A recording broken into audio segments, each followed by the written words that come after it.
선녀와 나무꾼.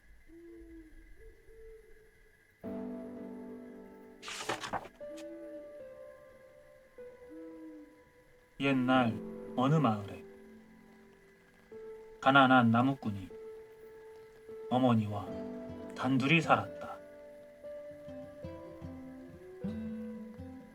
어느 날 나무꾼이 산에서 나무를 하고 있는데 뒤에서 뭔가가 다급하게 달려오는 소리가 났다. 나무꾼님, 저를 좀 숨겨주세요.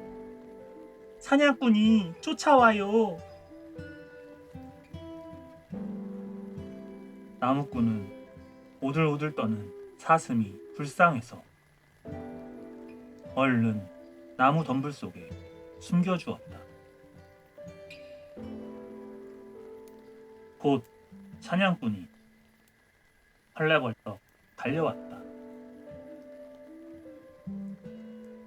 여보게, 혹시 사슴을 못 봤나? 아니요, 아무것도 보지 못했는데요. 이상하군. 틀림없이 이쪽으로 왔는데. 사냥꾼은 고개를 갸웃하며 골짜기로 내려갔다. 사슴아, 이제 됐다. 어서 멀리 도망가라. 아니에요. 그 전에 은혜를 갚고 싶어요. 나무꾼님, 소원을 말해보세요. 나무꾼은 부끄러워하면서 대답했다. 글쎄, 장가가는 게 소원이기는 하다만. 그거 참 잘 됐네요.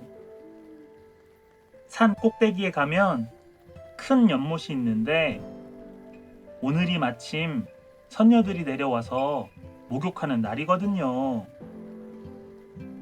그곳에 가서 날개 옷을 한 벌 몰래 감추세요. 날개 옷을 잃은 선녀는 하늘로 못 올라갈 테니 그 선녀와 결혼해서 재미나게 사시면 돼요. 참, 한 가지 조심할 게 있어요. 아이를 셋 낳을 때까지는 날개 옷을 주면 안 돼요. 그래, 잊지 않으마. 나무꾼은 얼른 산 꼭대기로 올라갔다. 그곳에서는 사슴의 말대로 선녀들이 목욕을 하고 있었다. 살랑살랑 선녀들이 몸을 움직일 때마다 찰랑찰랑 연못물도 따라 흔들렸다. 향기로운 안개도 뽀얗게 피어올랐다. 나무꾼은 꿈만 같아서 자꾸 눈을 비벼댔다. 아, 이러고 있을 때가 아니지. 나무꾼은 보드랍고 가벼운 날개 옷을 집어 지게에 얼른 감추었다. 이윽고 목욕을 마치고 옷을 입으려 할 때 한 선녀가 얼굴이 하얗게 되어 소리쳤다. 어쩌면 좋아. 내 옷이 없어졌어. 다른 선녀들이 허둥지둥 날개 옷을 찾아보았다. 하지만 나무꾼이 감춘 옷이 눈에 띌 리 없었다. 미안해. 더 늦기 전에 하늘로 돌아가야겠어. 다른 선녀들이 하늘로 훨훨 날아간 뒤 혼자 남은 선녀는 훌쩍훌쩍 울기 시작했다. 이제 어쩌면 좋지? 그때 나무꾼이 선녀 앞에 나타났다. 나무꾼은 자신의 겉옷을 벗어주며 말했다. 갈 곳이 없는 것 같은데 저와 함께 가시지요. 선녀가 눈물을 흘리며 간절히 말했다. 저는 하늘나라로 돌아가야 해요. 제발 제 날개 옷을 좀 찾아주세요. 나무꾼은 마음을 굳게 먹고 선녀를 달랬다. 사실 그 날개 옷은 내가 감추었어요. 아내가 되어 아이를 낳아준다면 돌려줄게요. 선녀는 할 수 없이 나무꾼을 따라 산을 내려왔다. 나무꾼의 어머니는 놀라서 입을 다물지 못했다. 어디서 이런 고운 색시를 데려왔느냐? 우리 집에 복덩이 며느리가 들어왔구나. 그 뒤 선녀는 나무꾼과 결혼을 해서 예쁘고 튼튼한 아기도 둘이나 낳았다. 선녀는 바느질도 잘하고 음식도 잘했다. 부인, 옷이 어쩌면 이리도 곱소. 음식은 또 어찌나 꿀맛인지. 나무꾼의 얼굴에는 싱글벙글 웃음이 끊이지 않았다. 어느 날 선녀가 바느질을 하다가 한숨을 내쉬었다. 부인, 어디 아프시오? 아니에요. 이 옷을 보니 제 날개 옷이 그립군요. 나무꾼은 선녀가 불쌍하다는 생각이 들었다. 아이를 셋 낳을 때까지는 날개 옷을 주지 말라고 했는데, 아니야, 잠깐 보여주는 정도야 괜찮겠지. 나무꾼은 숨겨두었던 날개 옷을 가져왔다. 아, 내 날개 옷. 선녀는 눈물을 글썽이며 날개 옷을 입었다. 엄마, 진짜 예뻐요. 꼭 선녀 같아요. 아이들이 달려와 날개 옷을 만져보았다. 선녀는 하늘나라가 더욱 그리워졌다. 그래서 두 아이를 양팔로 꼭 껴안고는 하늘로 훨훨 날아올랐다. 부인! 얘들아! 돌아와! 제발 돌아와! 나무꾼이 놀라서 소리쳤지만 선녀와 아이들은 멀리 멀리 사라졌다. 어느 날 넋이 빠진 듯 멍하니 있던 나무꾼 앞에 사슴이 불쑥 나타났다. 아이고 사슴아, 나를 한 번만 더 도와다오. 나무꾼은 사슴을 끌어안고 엉엉 울었다. 나무꾼님, 왜 제 말을 안 들으셨나요? 내가 잘못했어. 다 내 잘못이야. 아이, 좋아요. 딱 한 번만 더 도와드릴게요. 오늘 밤 큰 연못에 가면 물을 길어 가려고 하늘에서 두레박이 내려올 거예요. 그걸 타고 하늘나라로 올라가세요. 사슴아, 고맙구나. 이 은혜는 잊지 않을게. 나무꾼은 큰 연못으로 가서 하루 종일 기다렸다. 어느덧 하얀 달이 뜨는 캄캄한 밤이 되자 스르르 하늘에서 두레박이 내려왔다. 아, 저기 온다. 나무꾼은 얼른 두레박에 올라탔다.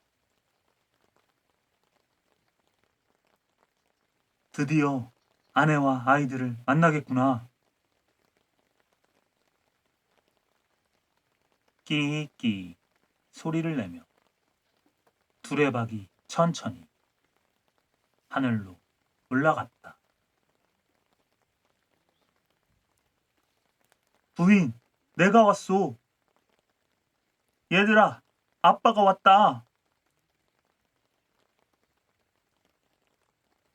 나무꾼은 그리운 가족을 만나 하늘나라에서 함께 살게 되었다.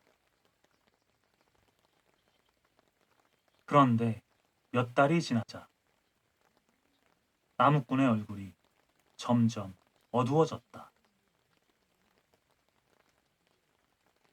선녀가 걱정스런 얼굴로 물었다. 왜 그러세요? 어디 아프신가요? 홀로 지내실 어머니가 걱정이요. 나무꾼은 하염없이 눈물만 뚝뚝 흘렸다. 이제는 두레박도 내려보내지 않으니 땅에 가기도 너무 어려워요. 선녀도 마음이 아팠다. 다음 날 선녀가 어렵게 날개 달린 말을 구해왔다. 이 말을 타고 어머니께 가보세요. 고맙소, 부인. 나무꾼은 기뻐하며 얼른 말 위에 올라탔다. 한 가지 조심할 게 있어요. 절대로 말에서 내리시면 안 됩니다. 그러면 다시는 하늘나라로 돌아오시지 못한답니다. 걱정 마시오, 부인. 말은 구름을 가르며 휙 땅으로 내려갔다. 어머니, 제가 왔습니다.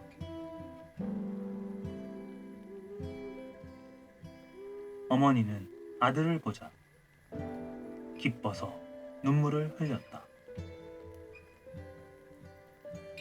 어머니, 저희 네 식구는 하늘나라에서 잘 살고 있으니 걱정 마세요. 다행이구나. 자, 어서 방으로 가서 하늘나라 이야기를 해주렴. 나무꾼은 말에서 내릴 수가 없는 까닭을 어머니에게 말했다. 그러자 어머니는 뜨끈뜨끈한 호박죽을 한 그릇 떠가지고 나왔다. 이거라도 먹으렴. 그래야 내 맘이 좋겠구나. 나무꾼은 호박죽을 급히 먹으려다가 그만 말등에 쏟고 말았다. 뜨거운 호박죽이 등에 닿자 말이 발버둥 쳤다. 그 바람에 나무꾼은 쿵 하고 말에서 떨어졌다. 안 돼! 날 두고 가지 마! 제발! 하지만 말은 멀리 날아가 버렸다. 그때부터 나무꾼은 하늘만 바라보며 시름시름 앓다가 죽고 말았다. 얼마 뒤 나무꾼이 살던 집의 지붕 위에 수탉 한 마리가 나타났다.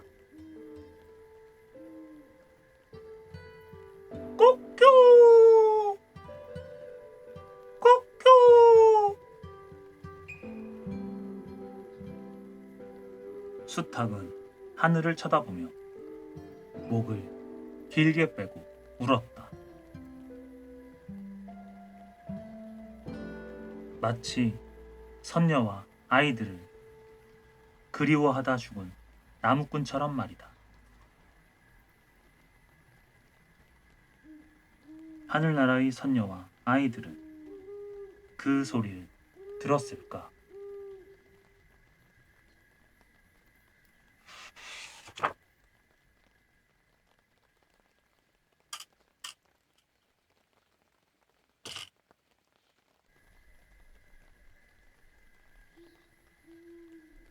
슬픈 할미꽃.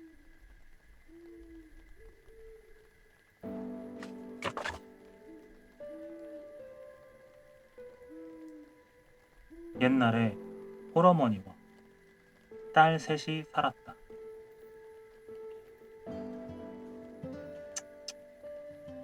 아버지도 없이 힘들어서 어떻게 애들을 키우나?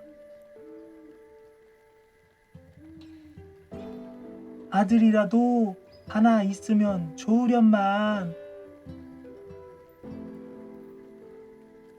마을 사람들이 혀를 끌끌 차며 말했다. 그럴 때마다 어머니는 아무렇지도 않은 듯 웃으며 대답했다. 아들보다 딸이 더 좋은걸요. 그러면서 새 딸을 더 자랑스럽게 여겼다.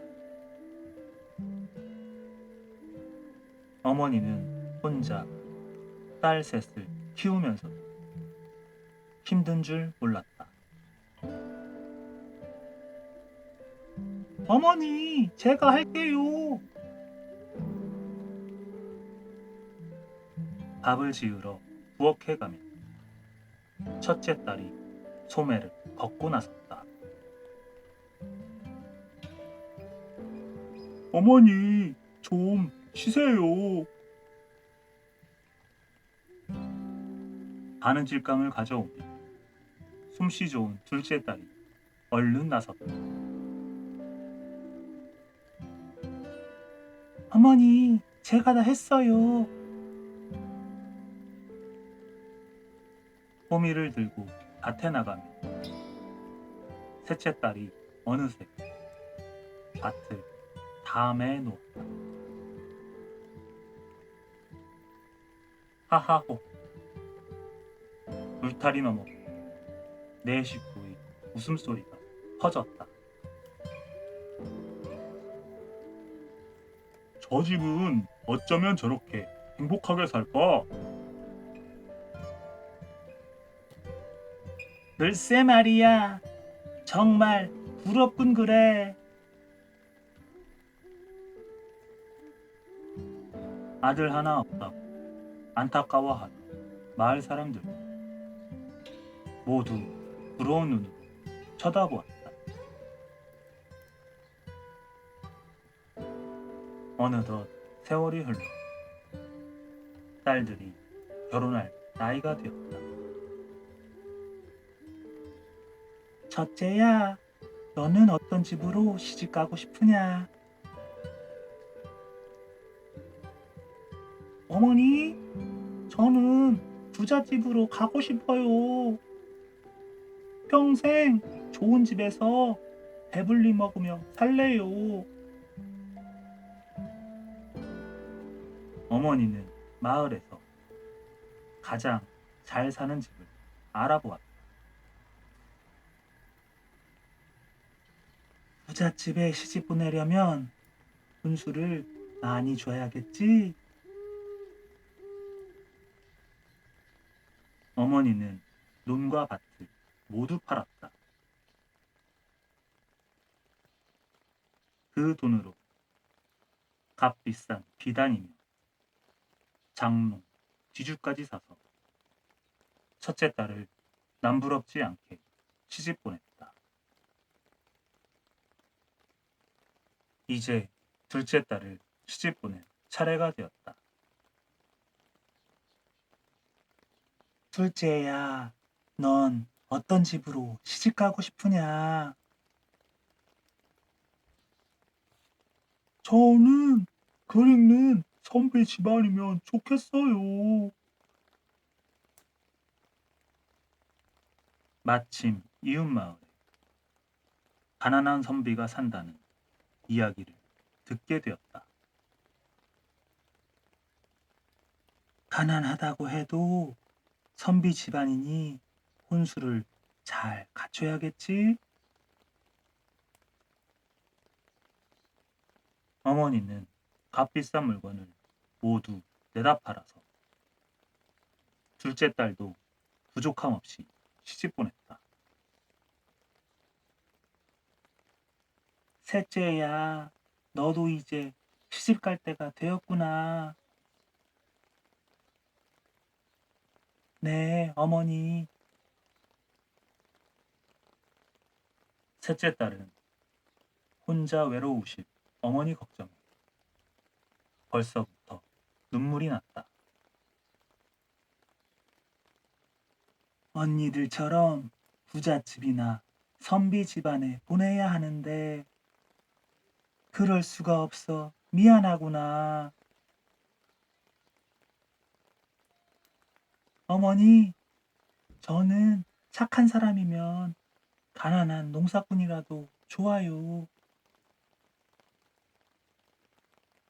어머니는 살던 집을 팔아서 셋째 딸을 마음씨 고운 농사꾼에게 시집 보냈다. 세 딸을 모두 시집 보내고 나니 어머니에게는 겨우 오두막 한 채만 남았다. 하지만 어머니는 아무것도 아깝지 않았다. 애들이 시집 가서 잘 산다면 더 바랄 게 없어. 그런데 날이 갈수록 딸들이 너무 보고 싶었다. 애들은 지금쯤 뭘 하고 있을까? 어머니는 하루에도 몇 번씩 눈물 지었다. 그러는 동안 얼굴의 주름이 점점 깊어지고 어느새 머리가 하얗게 새었다. 어느 추운 겨울날이었다. 이런, 땔감이 떨어졌네. 어머니는 며칠째 밥을 먹지 못해서 땔감을 주우러 나갈 힘도 없었다. 이젠 죽을 때가 되었나 보다. 그런 생각이 들자 새 딸이 못 견디게 보고 싶었다.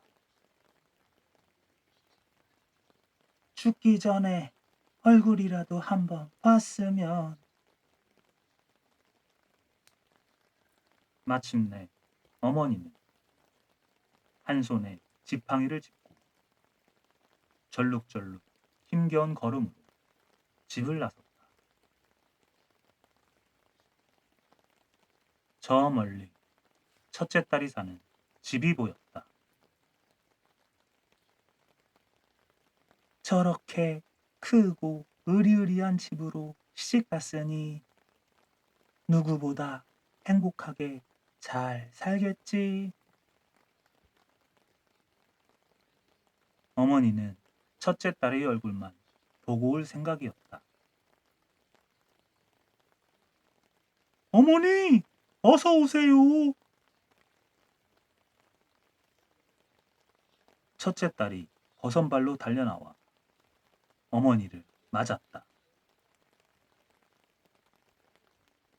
그러고는 얼른 따끈따끈한 밥을 지어왔다. 첫째에게 오기를 잘 했구나. 어머니는 첫째 딸이 차려준 밥을 맛있게 먹었다. 어머니는 첫째 딸의 집에서 한동안 잘 지냈다. 그러던 어느 날이었다. 얘야, 쌀 한 톨이라도 아껴야지. 이렇게 베퍼서야 원. 그나저나 사부인께서 언제까지 계신다더냐? 시아버지가 첫째 딸을 나무라는 소리가 들려왔다. 내가 눈치도 없이 너무 오래 있었구나. 어머니는 가슴이 철렁 내려앉았다. 얘야, 이제 그만 둘째네 집에 가봐야겠다. 어머니, 이 저녁에 어떻게 가시려고요? 오늘 밤은 그냥 주무시고 내일 가세요. 첫째 딸이 대문 밖까지 쫓아나오며 말렸다. 아니다, 얘야. 그만 들어가렴. 어머니는 부랴부랴 첫째 딸의 집을 나섰다. 이 밤에 가도 둘째가 나를 반겨줄까? 어머니는 한밤중이 되어서야 둘째 딸이 집에 다다랐다. 어머니, 이 밤중에 먼 길을 어떻게 오셨어요? 둘째 딸이 얼른 달려나와 어머니를 반겼다. 둘째야, 어디 얼굴 좀 보자. 어머니는 둘째 딸을 끌어안고 얼굴을 어루만졌다. 피곤하실 텐데 어서 쉬세요. 둘째 딸이 방에 이부자리를 깔아주었다. 그래, 둘째에게 오길 잘했어. 어머니는 두 다리를 쭉 펴고 편히 잠들었다. 둘째 딸의 집에서 지낸 지 며칠이 지났다. 어느 날 시어머니가 둘째 딸을 불러 언짢은 듯 말했다. 나야 괜찮다만 사부인과 한 집에 있다 보면 네 아버님께서 얼마나 불편하시겠느냐. 죄송합니다, 어머니. 조금만 더 계시게 해주세요. 둘째 딸이 시어머니에게 간절히 말했다. 그 모습을 보자 어머니는 눈물이 울컥 쏟아졌다. 더 신세를 칠 수는 없지. 그만 떠나야겠다. 어머니는 그 길로 둘째 딸의 집을 슬그머니 빠져나왔다. 어머니, 어머니! 둘째 딸이 찾아 나섰지만 어머니는 벌써 보이지 않았다. 어머니는 마지막으로 셋째 딸을 보려고 눈보라가 몰아치는 산길을 걷고 또 걸었다. 셋째 딸의 집에 가려면 큰 고개를 하나 넘어야 했다. 조금만 더 가면 돼. 어머니는 셋째 딸의 얼굴을 떠올리며 힘을 냈다. 간신히 고갯마루 올라서자 몹시 숨이 찼다. 다 왔구나. 다 왔어. 예, 셋째야. 눈보라가 휘휘 더욱 매섭게 몰아쳤다. 어머니는 그만 눈길을 쓰러지고 말았다. 어젯밤 꿈에 어머니가 슬픈 얼굴로 찾아오셨는데 혹시 무슨 일이라도 생긴 건 아닐까? 셋째 딸은 문득 불안해졌다. 어머니를 만나러 가려고 길을 나섰다. 고갯마루를 넘던 셋째 딸은 누군가가 쓰러져 있는 것을 보고 달려갔다. 이럴 수가. 어머니, 눈 좀 떠보세요. 셋째 딸은 어머니를 끌어안고 눈물을 흘렸다. 궂은 날씨 때문에 걱정이 되어 뒤늦게 달려 첫째 딸과 둘째 딸 땅을 치며 물었다. 어머니, 이렇게 돌아가시다니요. 추운 겨울이 지나고 봄이 왔다. 어머니의 무덤에도 파릇파릇 새싹이 돋았다. 어? 처음 보는 꽃이네?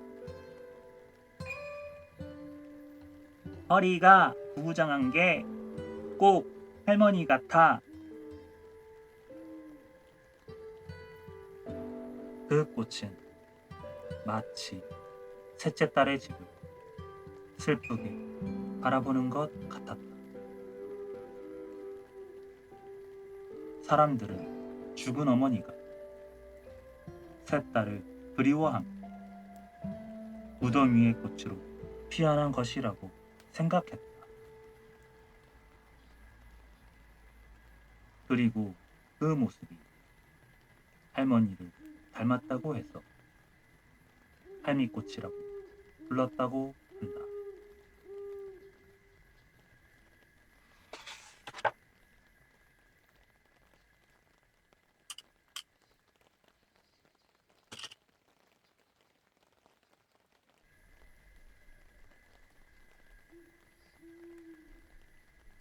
우렁이 각시.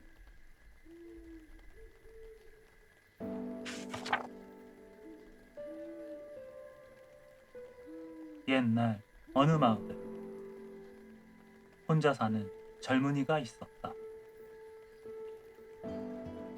젊은이는 농사일을 하다가 한숨을 내쉬며 말했다. 어휴, 이 벼가 다 자라면 누구랑 먹나? 나랑 먹지요. 젊은이는 깜짝 놀라 물었다. 거기 누구요? 하지만 아무도 보이지 않았다. 젊은이는 큰 소리로 다시 말해보았다. 이 벼가 다 자라면 누구랑 먹나? 나랑 먹지요. 거기 누구요? 젊은이가 펄쩍 뛰며 소리쳤다. 하지만 여전히 아무도 보이지 않고 우렁이 한 마리만 눈에 띄었다. 저를 데려가 주세요. 좋은 일이 생길 거예요. 어이쿠, 세상에. 우렁이가 말을 하다니. 젊은이는 몹시 놀랐다. 손바닥에 철버덕 주저앉고 말았다. 제발 저를 데려가 물독에 넣어주세요. 에라, 모르겠다. 젊은이는 우렁이를 집으로 데려갔다.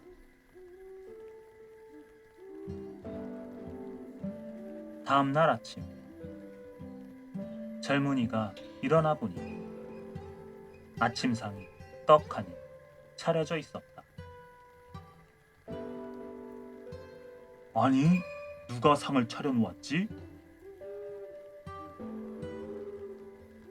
젊은이는 고개를 갸우뚱하면서 아침을 맛나게 먹고 일하러 나갔다. 그런데 점심때 돌아와 보니 이번에는 점심상이 차려져 있었다. 게다가 집안까지 말끔히 치워져 있었다. 이런 일이 며칠 동안 계속되었다. 마침내 젊은이는 일하러 가는 척하고 몰래 숨어서 지켜보기로 했다. 그랬더니 이런 물독에서 우렁이가 기어나오더니 아리따운 아가씨로 변하는 게 아닌가. 아가씨는 달그락달그락 설거지를 하고 보글보글 맛있는 점심상을 차렸다. 그러고는 다시 우렁이가 되어 물독 속으로 퐁 하고 들어갔다. 이런, 붙잡았어야 하는데. 다음 날도 젊은이는 몰래 숨어서 아가씨를 기다렸다. 조금 있으니 우렁이가 물독에서 나와 아리따운 아가씨가 되었다. 젊은이는 후다닥 뛰어가서 아가씨의 손을 덥석 잡았다. 아가씨, 우리 같이 살아요. 안 돼요. 저는 용왕의 딸이라서 사람과 부부가 될 수 없어요. 그러면 당신에게 힘든 일이 생길 거예요. 하지만 외로운 젊은이는 끝내 손을 놓지 않았다. 그리하여 젊은이와 아가씨는 부부가 되었다. 그러던 어느 날 임금님이 젊은이가 사는 마을에 들렀다가 아름다운 우렁이 각시를 보았다. 이렇게 어여쁠 수가. 궁궐로 가서 나와 살자. 안 됩니다, 임금님. 이 사람은 제 아내입니다.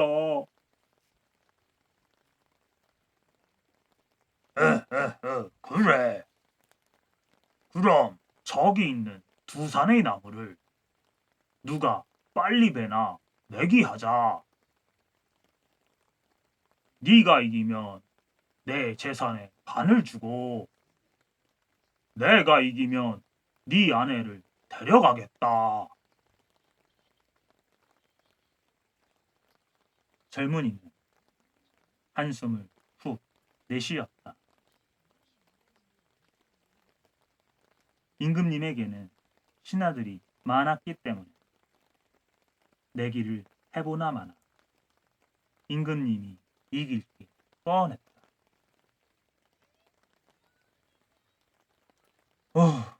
이 일을 어쩌면 좋소? 서방님, 너무 걱정하지 마세요. 우렁이 각시는 얼른 편지 한 통을 쓰더니 젊은이에게 건네주었다. 그리고 손가락에 끼고 있던 가락지도 빼주었다. 이걸 바다에 빠뜨리세요. 그러면 아버지께서 도와주실 거예요. 젊은이는 우렁이 각시가 시키는 대로 가락지와 편지를 바다에 휙 던졌다.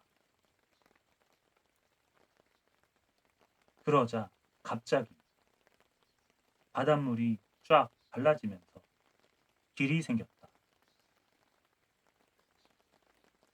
그 길은 용궁까지 이어져 있었다. 어서 오게, 어서 와. 용왕님은 젊은이를 반갑게 맞이해 주었다. 그리고 호리병을 하나 건넸다. 이걸 가져가면 도움이 될 것이네. 부디 내 딸과 행복하게 잘 살게나. 젊은이가 용궁에서 나와보니 임금님은 벌써 나무를 베고 있었다. 에헤, 딱 가기도 하지. 도와줄 사람이 하나도 없다네. 임금님은 신이 나서 신하들에게 명령했다. 자, 서둘러 나무를 베어라. 젊은이는 호리병을 내려다보며 불상을 지었다. 아이고, 이게 무슨 도움이 될까? 젊은이는 호리병 뚜껑을 열어보았다. 그러자 호리병에서 도끼를 든 작은 사람들이 오글오글 끝도 없이 쏟아져 나왔다. 쾅쾅 작은 사람들이 두어 번만 도끼질을 하며 쿵쿵 커다란 나무들이 힘없이 쓰러졌다. 눈 깜짝할 사이에 그 많던 나무가 다 베어졌다. 임금님은 아직 반도 못 베었는데 말이다. 아니, 이럴 수가.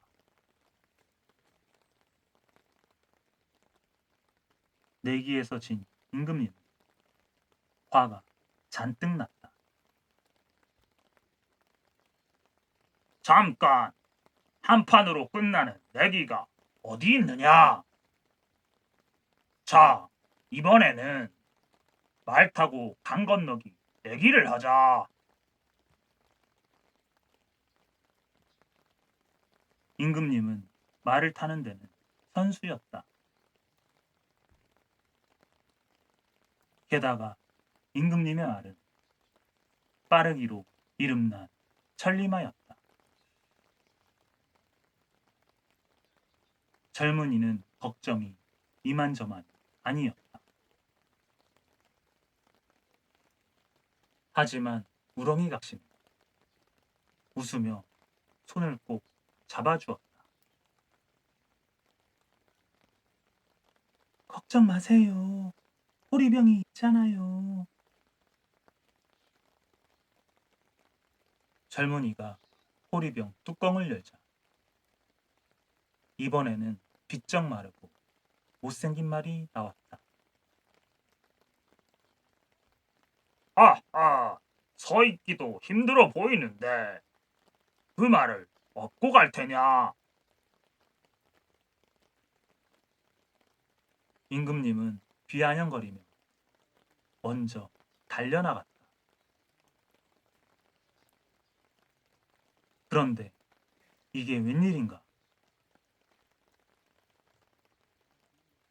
젊은이의 말이 쏜살같이 달려나가더니 어느새 임금님의 말을 앞질러 버렸다. 아니, 방금 지나간 게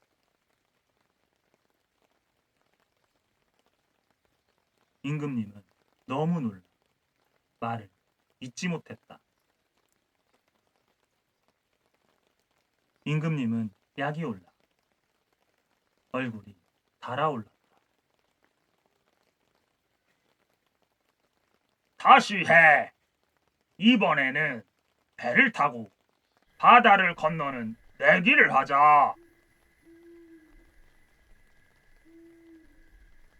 그때 신하들이 옆에서 임금님을 말렸다. 보통 젊은이가 아닌 듯합니다. 여기서 그만두시지요.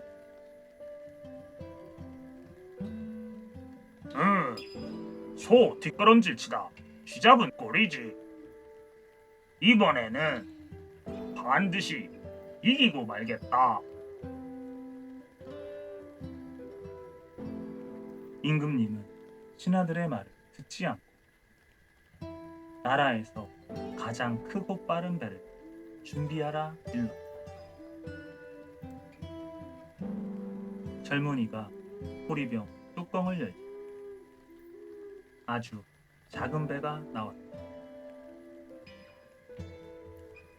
그게 배란 말이지? 웬 나뭇잎인가 했네.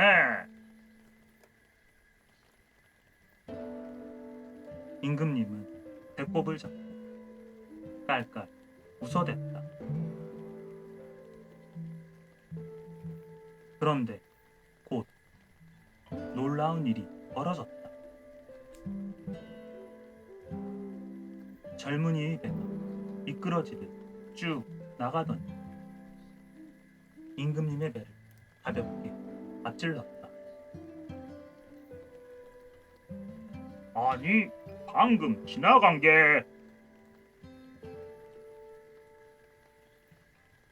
임금님의 말이 채 끝나기도 전 젊은이의 배는 바다 건너편 섬을 돌고 왔다. 다시 해. 다시 해. 임금님은 고래고래 소리를 질렀다. 바로 그때였다. 시꺼먼 구름이 하늘을 뒤덮더니 거센 비바람이 몰아쳤다. 사람 살려. 사람 살려. 임금님의 배는 마구 흔들리다가 마침내 바닷속으로 가라앉고 말았다. 하늘은 아무 일도 없었던 맑게 개었다. 배를 꿀꺽 삼킨 바다 어느새 잔잔해졌다. 하늘과 바다가 젊은이 편이었네 그려. 그러게 보통 젊은이가 아니야. 하늘이 내린 사람이라니까.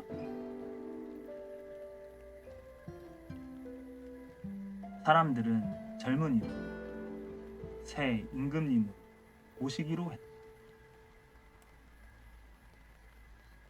그 뒤로 젊은이와 우렁이 각신은 나라를 잘 다스리며 행복하게 살았다고 한다.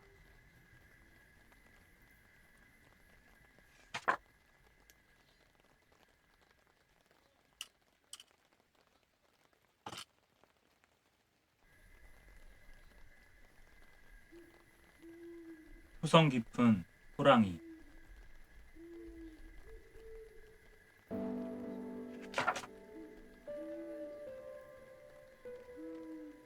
옛날 깊은 산골에 한 나무꾼이 어머니와 단둘이 살고 있었다. 나무꾼은 부지런히 땔감을 해다 팔아서 늙은 어머니를 정성스럽게 모셨다. 어머니, 나무 한 짐 후딱 해올게요. 뭐냐? 요즘 호랑이가 자주 나타난다니 조심하렴.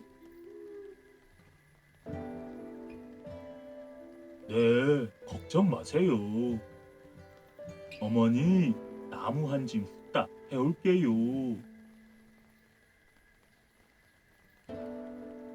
나무꾼은 지게를 짊어지고 꼬불꼬불 오솔길을 따라 산속으로 깊숙이 들어갔다.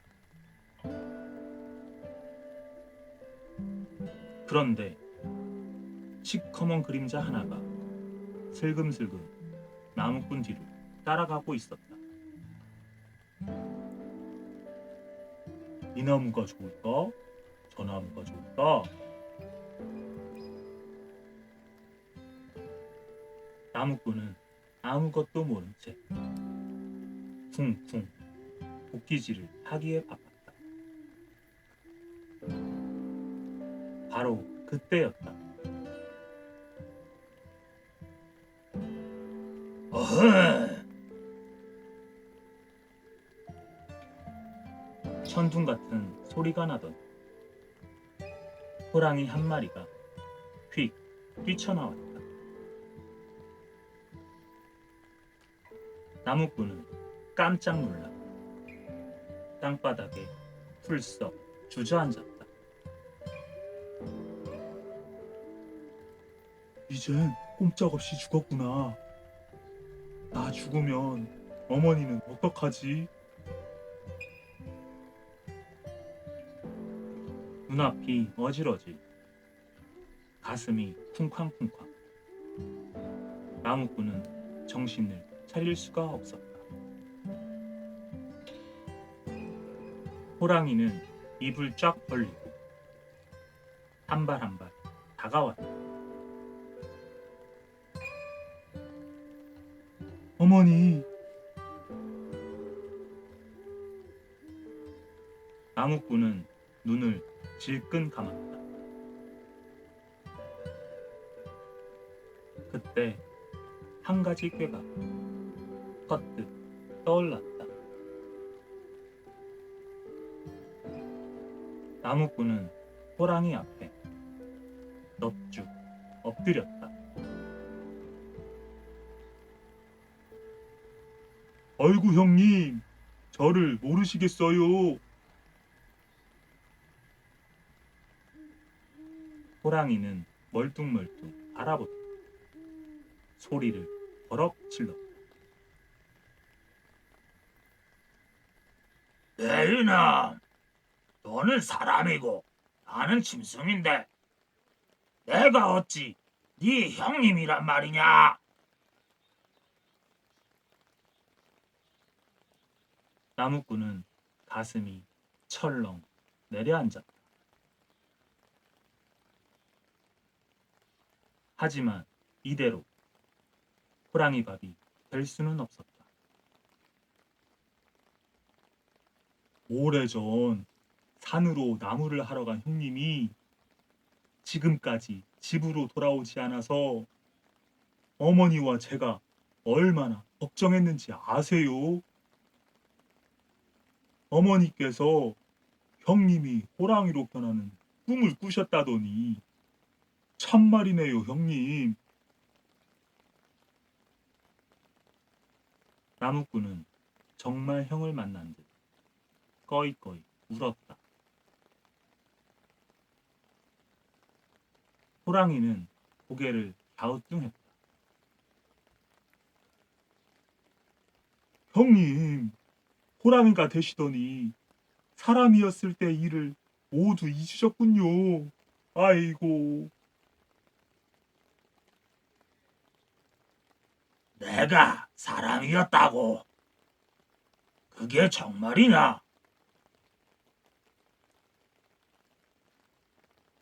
호랑이는 나무꾼의 거짓말에 깜빡 속아 넘어가 눈물을 글썽거렸다.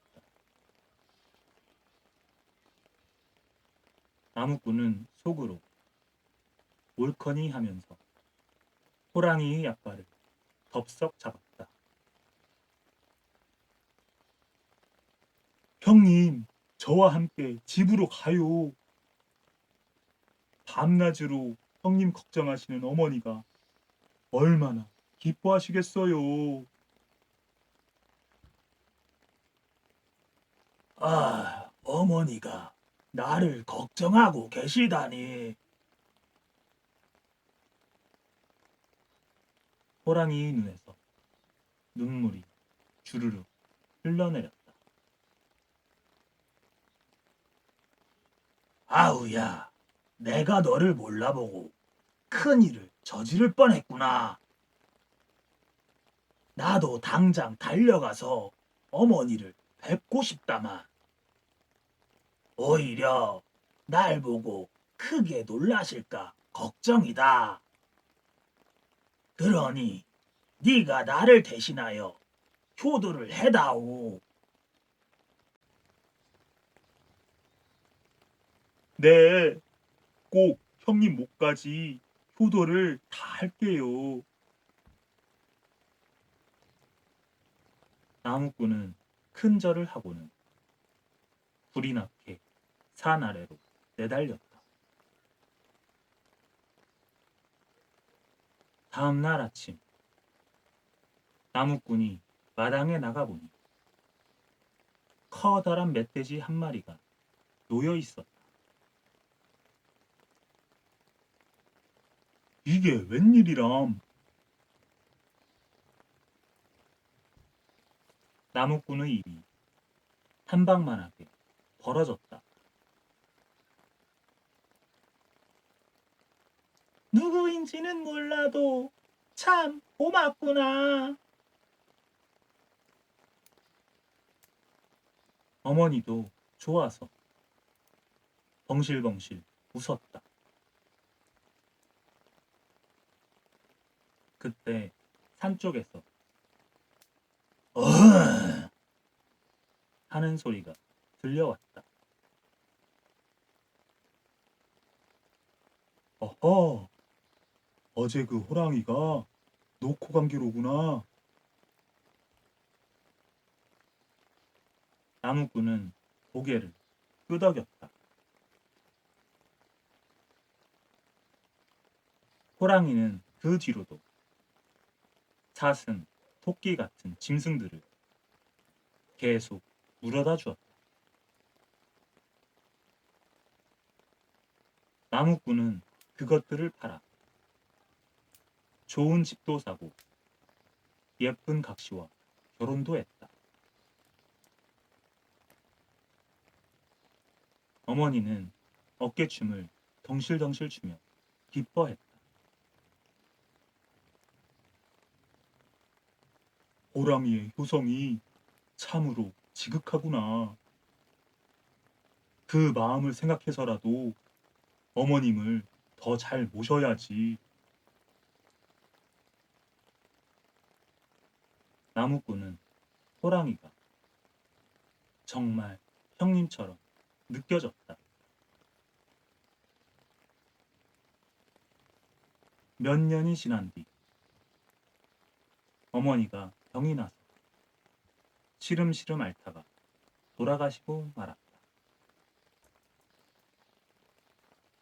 어머니, 어머니. 나무꾼은 목 놓아 울었다. 어, 어.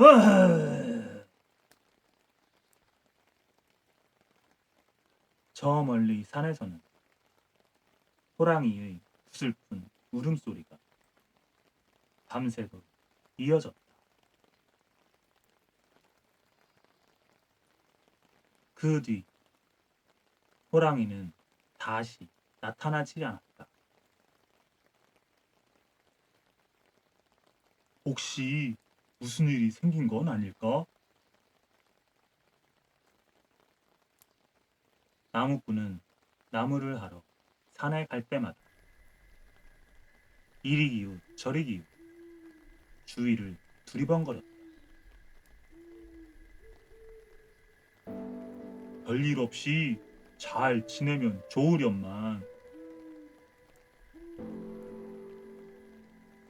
나무꾼은 진짜 형님을 생각하듯 호랑이를 그리워하고 걱정했다. 그러던 어느 날이었다.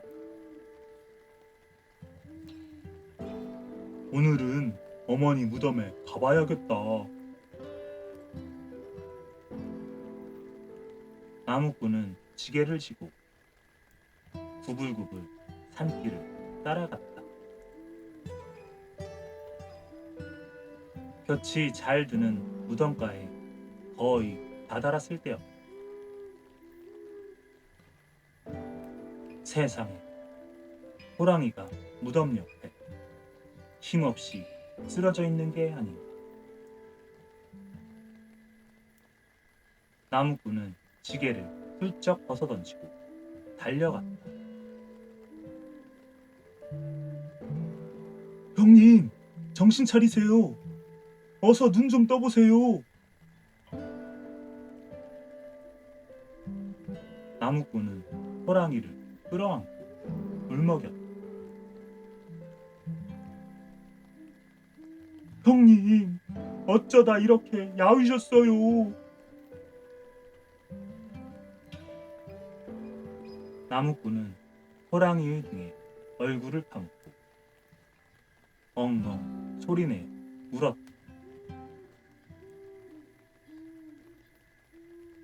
호랑이는 한참이 지나서야 겨우 눈을 떴다. 울지 마라, 우야.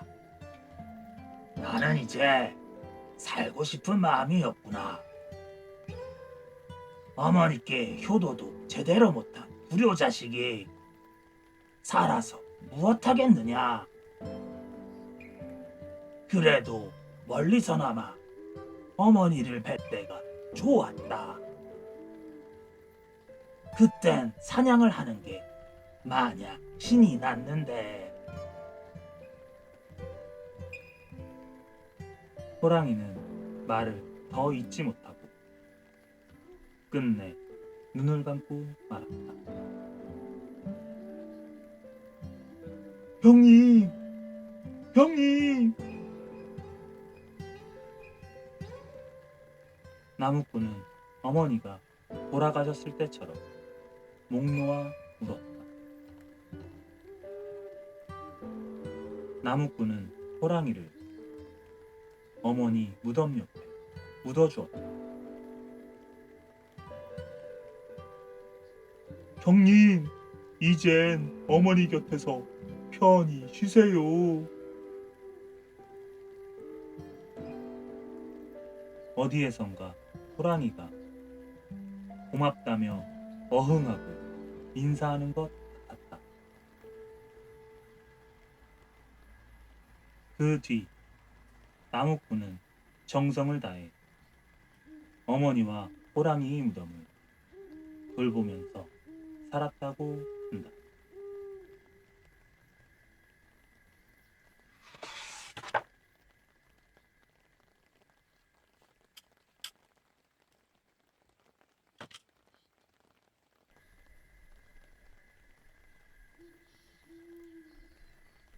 견우와 직녀.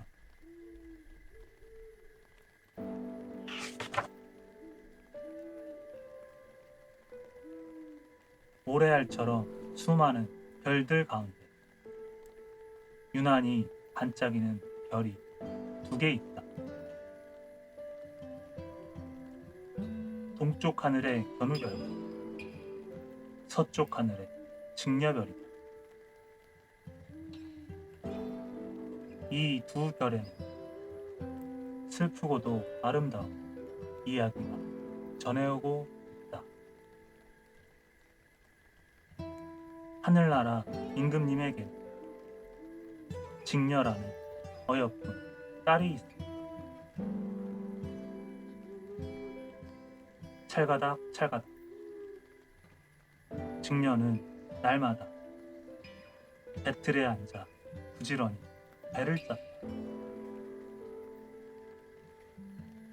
직녀가 짠 옷감 은빛 별가루를 뿌려놓은 아름다웠다. 하늘나라에서는 직녀가 짠 옷가무로 옷을 지어 입었다. 직녀 공주님은 무지개처럼 곱기도 하지.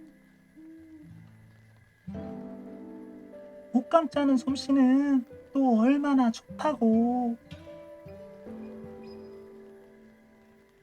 하늘나라 사람들은 누구나 직녀를 좋아했다.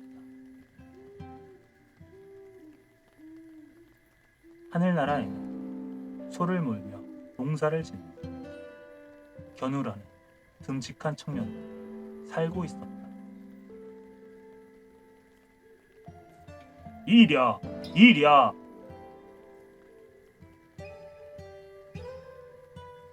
견우는 날마다 부지런히 하늘나라의 밭을 갈았다. 견우의 손길이 닿으면 자갈밭의 채소도 무럭무럭 자라고 마른 논의 곡식도 알차게 여물었다. 하늘나라 사람들은 견우가 땀 흘려 일한 덕분에 배불리 먹을 수 있었다. 어느 따사로운 봄날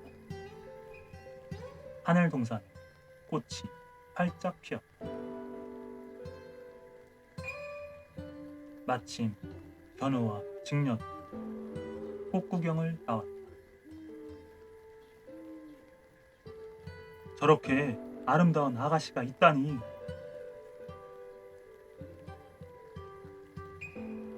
견우는 직녀를 보고 한눈에 반했다.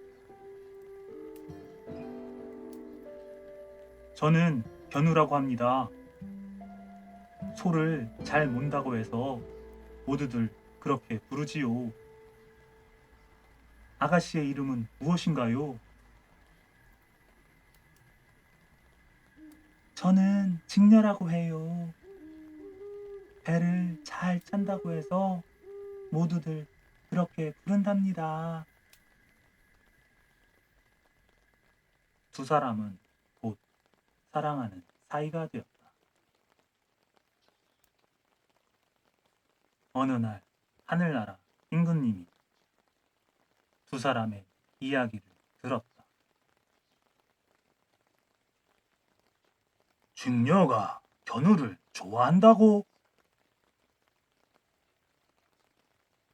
예, 씩씩하고 부지런한 청년이지요. 그럼 우리 직녀의 신랑감으로 어울리겠구나. 여봐라, 견우와 직녀를 불러 결혼식을 올리게 해라. 임금님의 말을 듣고 하늘나라 사람들은 자기 일처럼 기뻐했다. 곡식이 알알이 여무는 가을날, 하늘나라는 결혼식 준비로 바빴다. 쿵덕쿵덕 방아를 찧어 맛있는 떡을 만들고 무지갯빛 옷감으로 아름다운 옷을 지었다. 마침내 견우와 직녀의 결혼식이 열렸다. 고운 하늘도 반짝이는 별들도 하늘나라 선녀님들도 모두 두 사람의 결혼을 축복해 주었다. 견우와 직녀는 오순도순 정답게 살았다. 날마다 손을 마주잡고 하늘 동산을 거닐었다. 그러다 보니 일은 뒷전이었다. 견우가 일손을 놓는 바람에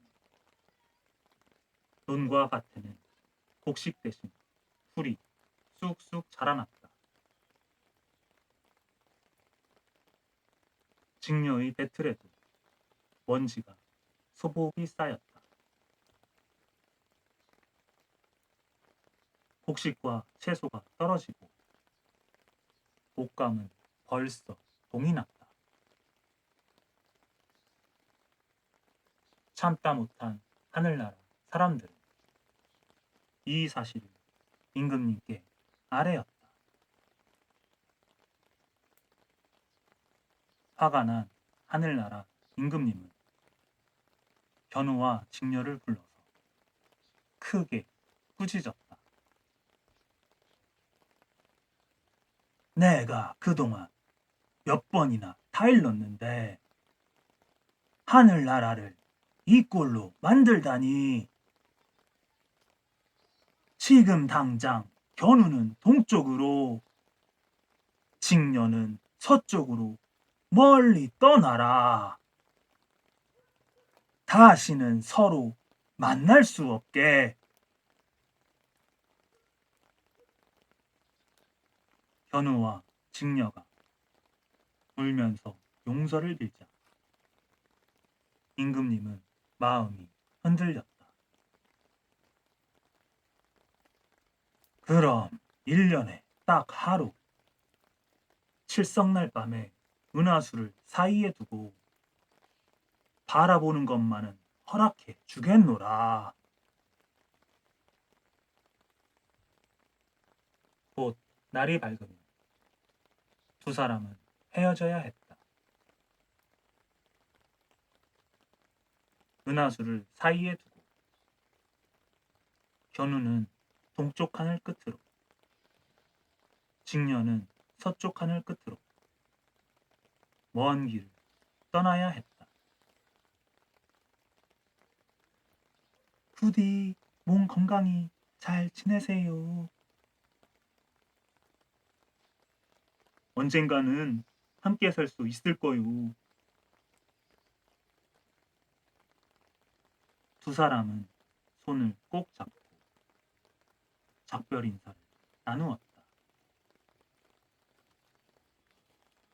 뜨거운 눈물이 하염없이 볼을 타고 흘러내렸다. 찰가닥 찰가닥.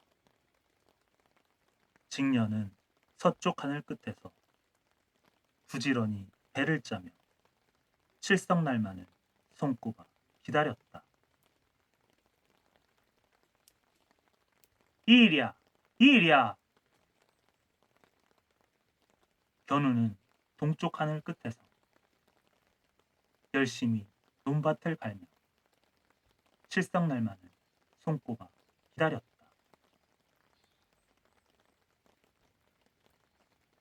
마침내 칠성날이 되었다. 견우와 직녀는 은하수로 달려갔다. 그런데 은하수가 너무 넓어서 서로의 얼굴조차 잘 볼 수 없었다. 견우님, 견우님, 직녀님, 직녀님. 은하수 저편에서 이편으로 슬픈 목소리가 울려 퍼졌다. 견우와 직녀는 애타게 서로의 이름을 부르며 주룩주룩 눈물을 흘렸다. 그 눈물은 비가 되어 땅으로 떨어졌다. 그 뒤로도 해마다 칠성날이 되면 견우와 직녀는 새벽부터 은하수로 나갔다.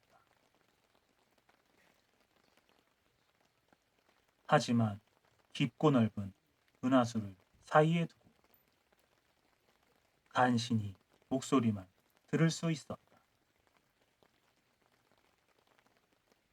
견우와 직녀가 흘린 눈물은 방울방울 비가 되어 땅으로 내렸다. 끝없이 비가 내리자 강이 넘치고 산이 잠겼다. 숲속 동물들도 살 곳을 잃었다. 칠성날만 되면 물난리가 나자 숲속 동물들은 걱정이 이만저만 아니었다. 올해에도 물난리가 나면 어쩌죠? 그것도 걱정이지만 견우님과 직녀님이 너무 불쌍해요. 그때 나무 위에서 까마귀와 까치가 말했다. 우리가 은하수에 다리를 놓으면 어떨까요? 와, 좋은 생각이에요. 두 사람을 만나게 해주면 눈물을 흘리지 않을 테고, 그러면 비도 내리지 않을 테니까요.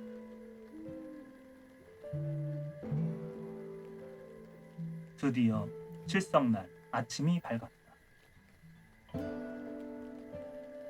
견우와 직녀는 이미 새벽부터 나와 있었다.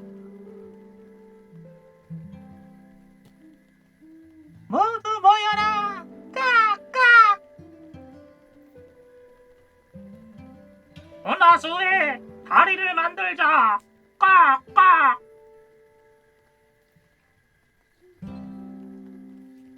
은하수 위로 까마귀와 까치들이 구름처럼 몰려왔다. 그러고는 서로의 꽁지를 물고 날개를 맞대 새까맣고 기다란 다리를 만들었다. 견우와 직녀를 만나게 해줄 아름다운 사랑의 다리. 견우님, 직녀님, 어서 은하수를 건너세요.